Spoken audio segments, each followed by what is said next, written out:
Hi students, நம்ம இப்போ பார்க்க போகிறது செகண்ட் லெசன்லேருந்து எலக்ட்ரான் அமைப்பு எப்படி எழுதுறது அப்படின்னு பார்க்க போகிறோம். அதாவது எலக்ட்ரானிக் கான்ஃபிகரேஷன் எப்படி எழுதுறது அப்படின்ட்டு பார்க்க போகிறோம். ஆல்ரெடி வந்துட்டு நம்ம குவாண்டம் எண்கள் கண்டுபிடிக்கிறது அப்படிங்கிறதுக்கான வீடியோ அப்லோட் பண்ணியிருக்கோம். அதை பார்த்துட்டு வாங்க, அப்படின்னா தான் உங்களுக்கு ஒரு ஐடியா கிடைக்கும். இப்போ இந்த எலக்ட்ரான் அமைப்பு எழுதுறதுக்கு முன்னாடி N+L விதி அப்படின்ட்டு ஒன்று தெரியணும்.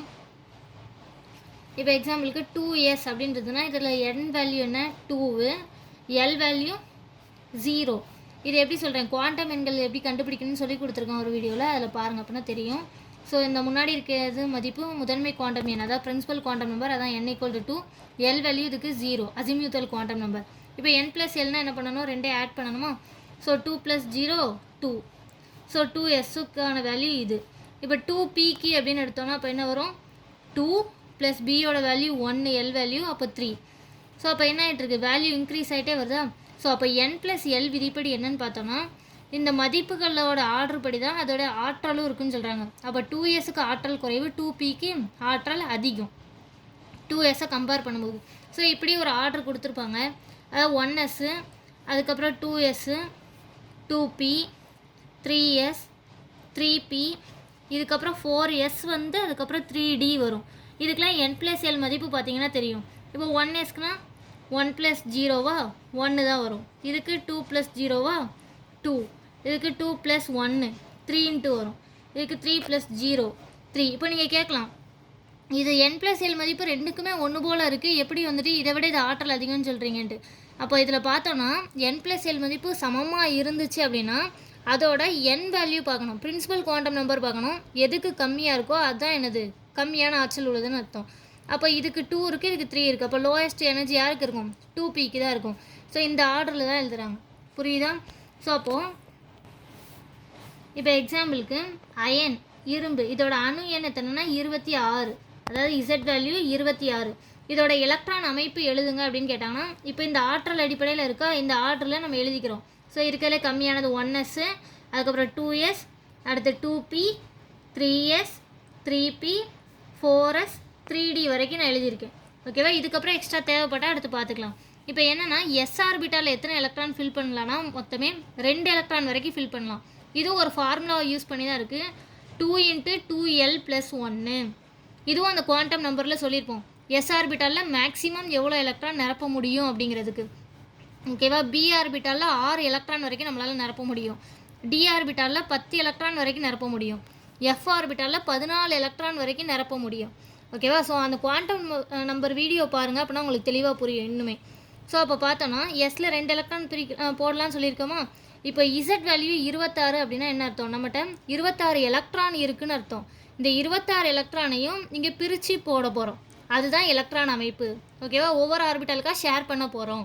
இப்போ 26ல் எஸ் ஆர்பிட்டால் எத்தனை எலக்ட்ரான் ஃபில் பண்ணலான்னு சொன்னேன், 2 எலக்ட்ரானா. ஸோ அப்போ 1s மேலே 2, அடுத்து ரிமைனிங் இதுலேயும் 2 எலக்ட்ரான், எஸ் தானே 2s தானே.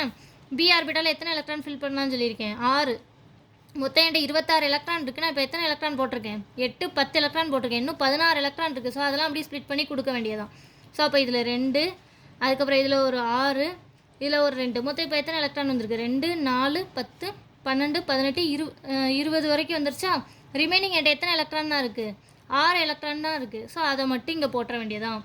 மேக்ஸிமம் என்னால் 10 எலக்ட்ரான் வரைக்கும் ஃபில் பண்ண முடியும், பட் என்கிட்ட ரிமைனிங் லாஸ்ட்டாக என்ன இருக்குது, 6 தான் இருக்குது. ஸோ அதை மட்டும் போட்டு முடிக்கிறேன்.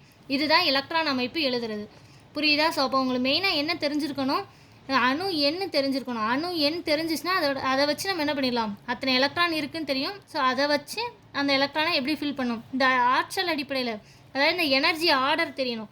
First 1s, 2s, 2p, 3s, 3p, 4s, 3d. இதோட இந்த ஆர்டர் எப்படி நான் சொல்கிறேன், இந்த அசெண்டிங் ஆர்டர் வந்துட்டு N+L ரூலை வச்சு சொல்கிறேன், புரியுதா சொல்கிறது. இப்போ உங்களுக்கு வந்துட்டு சில இதில் எக்ஸப்ஷன் கேஸ் இருக்குது. இப்போ பார்த்தோன்னா குரோமியம், இதோட அட்டாமிக் நம்பர் 24. ஓகேவா. நம்ம இதுக்கு எலக்ட்ரானிக் கான்ஃபிகரேஷன் எழுதும்போது 1s இந்த order எழுதிக்கலாமா, first 2s, 2p, 3s, 3p, 4s, 3d. ஓகேவா. ஸோ இப்போ இங்கே எத்தனை எலக்ட்ரான் போடுவோம், 2 2 6 2 6. ஸோ மொத்தம் என்கிட்ட எத்தனை எலக்ட்ரான் இப்போ போட்டிருக்கேன், 4 10 12 18, அப்போ 20.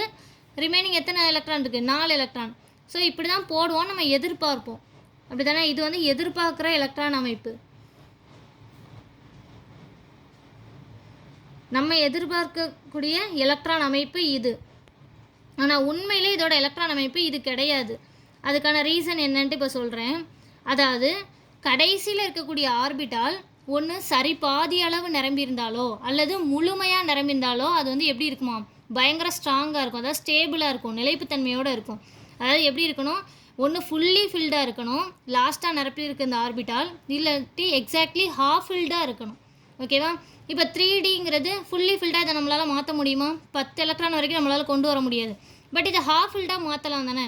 இந்த 4sலேருந்து ஒரு எலக்ட்ரான் ஒரு இங்கே ஸ்ப்ளிட் பண்ணி போட்டுட்டு இதில் ஒரே ஒரு எலக்ட்ரானை மட்டும் நம்ம கொடுத்துருந்தோன்னா இதை எப்படி மாற்றிடலாம், 3D5ன்னு மாற்றிடலாம், ஹாஃப் ஃபில்டாக மாற்றிடலாம், சரிபாதி அளவு நிரம்பினதாக மாற்றிடலாம். அப்போ அது எப்படி ஆயிரும், நல்லா ஸ்டேபிளானதாக மாறிடுமா, நிலைப்புத்தன்மை வாய்ந்ததாக மாறிடுமா?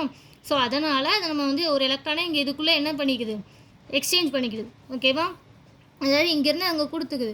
ஸோ அதுதான் எனது இதோட உண்மையான எலக்ட்ரான் அமைப்பு. அப்போ எப்படி வரும், 1s2 2s2 2p6 3s2 3p6 4s1 3d5ன்ட்டு வரும். இதுதான் என்னது இதோட உண்மையான எலக்ட்ரான் அமைப்பு. இது 1 இயர் பப்ளிக் கொஸ்டின்.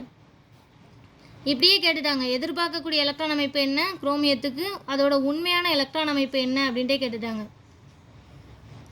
அதாவது எக்ஸ்பெக்டட் எலக்ட்ரானிக் கான்ஃபிகரேஷன் ஆஃப் குரோமின் அண்ட் தென் அதோட என்னது real electronic configuration of chromium அப்படின்ட்டு கேட்டாங்க. ஸோ ரெண்டுமே நீங்கள் தெரிஞ்சு வச்சுக்கணும்.